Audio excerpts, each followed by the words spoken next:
नमस्कार दोस्तों, स्वागत है आपका। आज हम बात करेंगे उस इंस्टीट्यूशन के बारे में जो दुनिया का सबसे बड़ा चुनाव करवाता है। कभी सोचा है आपने कि भारत जैसे विशाल देश में, जहां लगभग 1 अरब मतदाता हैं, इतने बड़े चुनाव इतनी आसानी से कैसे हो जाते हैं? आज हम उस संस्था के बारे में जानेंगे जो ये सब मुमकिन बनाती है, यानी भारतीय निर्वाचन आयोग। जरा सोचिए, एक ऐसा खेल जिसमें अरबों खिलाड़ी हों और दांव पर लगा हो पूरे देश का भविष्य। तो सवाल ये उठता है कि इस बड़े खेल में वो रेफरी कौन है जो ये पक्का करता है कि सब कुछ नियम से हो, कोई बेईमानी ना हो और हर एक आवाज को सुना जाए। जी हाँ, इसका जवाब है भारतीय निर्वाचन आयोग, यानी इलेक्शन कमीशन ऑफ इंडिया। यही वो संस्था है जिसके कंधों पर हमारे लोकतंत्र को जिंदा और निष्पक्ष बनाए रखने की एक बहुत बड़ी जिम्मेदारी है। तो चलिए आज इस शक्तिशाली संस्था को थोड़ा और करीब से जानते हैं। हम देखेंगे कि इसकी शुरुआत कैसे हुई, इसका स्ट्रक्चर कैसा है, इसके पास कौन-कौन सी शक्तियां हैं और ये काम क्या-क्या करता है, ये पॉलिटिकल पार्टीज को मान्यता कैसे देता है और सबसे जरूरी, इसे वो कौन सा संवैधानिक कवच मिला है जो इसे इतना ताकतवर बनाता है। तो सबसे पहले ये समझते हैं कि ये आयोग आखिर है क्या और इसकी नींव क्या है। और देखिए, ये जानना काफी दिलचस्प है कि आयोग की स्थापना 25 जनवरी 1950 को हुई थी, यानी भारत के गणतंत्र बनने से ठीक एक दिन पहले। ये दिखाता है कि हमारे लिए लोकतंत्र कितना जरूरी था।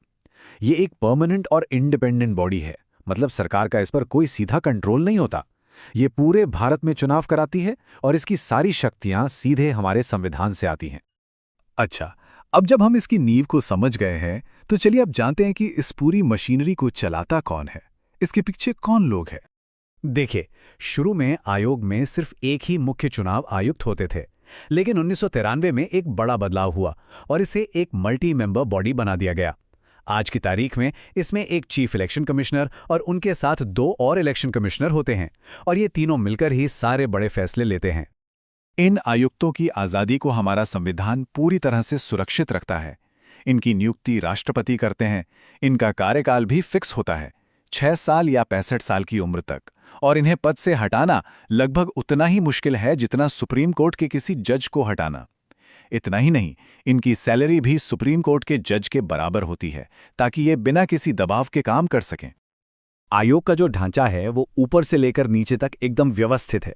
सबसे ऊपर होते हैं कमिश्नर्स, फिर हर राज्य में स्टेट इलेक्शन ऑफिसर, फिर जिले में डिस्ट्रिक्ट इलेक्शन ऑफिसर, और इसी तरह ये सिस्टम नीचे जाता है हर एक पोलिंग बूथ तक, जहां पर होते हैं पीठासीन अधिकारी जो असल में जमीन पर लोकतंत्र के इस महापर्व को सफल बनाते हैं। तो अब ये तो पता चल गया कि आयोग में कौन-कौन है, पर अब सवाल ये आता है कि ईसीआई आखिर करता क्या है। चलिए अब आयोग की जबरदस्त शक्तियों और इसके जरूरी कामों पर एक नजर डालते हैं।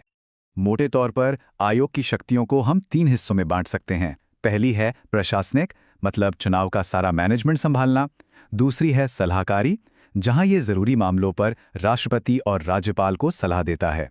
और तीसरी है अर्धन्यायिक, मतलब कुछ मामलों में ये एक अदालत की तरह काम करता है, खासकर जब पार्टियों के बीच कोई विवाद हो। अगर आयोग के मुख्य कामों की बात करें तो लिस्ट काफी लंबी है। ये राष्ट्रपति से लेकर राज्य विधानसभाओं तक देश के सभी बड़े चुनाव कराता है।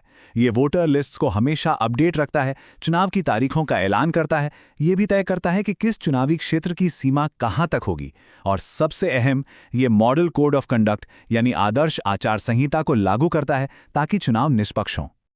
आयोग का एक और बहुत ही जरूरी काम है, और वो है राजनीतिक पार्टियों को नेशनल या स्टेट लेवल की पार्टी के तौर पर मान्यता देना।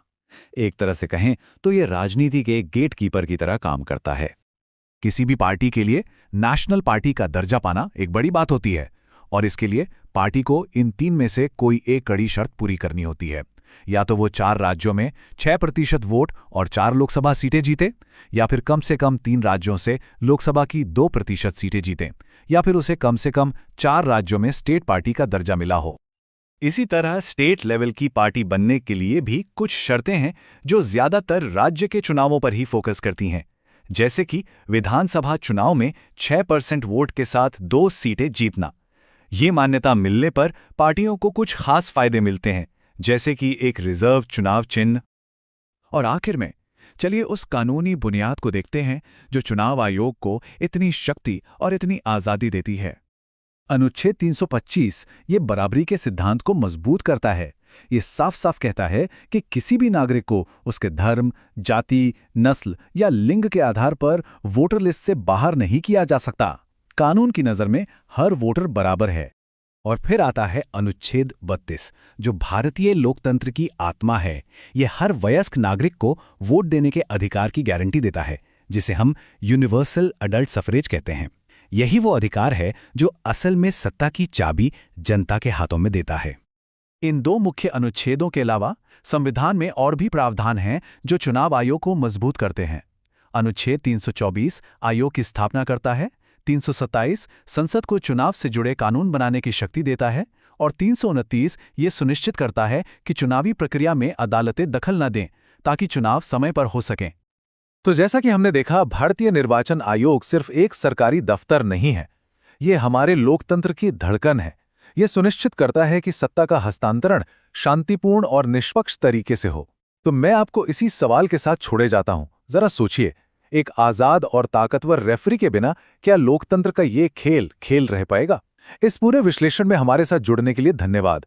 उम्मीद है कि इसने भारतीय निर्वाचन आयोग की महत्वपूर्ण भूमिका पर कुछ रोशनी डाली होगी। वीडियो पसंद आया तो वीडियो को लाइक करें, ज्यादा से ज्यादा शेयर करें और चैनल को सब्सक्राइब करें। मिलते हैं ऐसे ही अगले वीडियो में।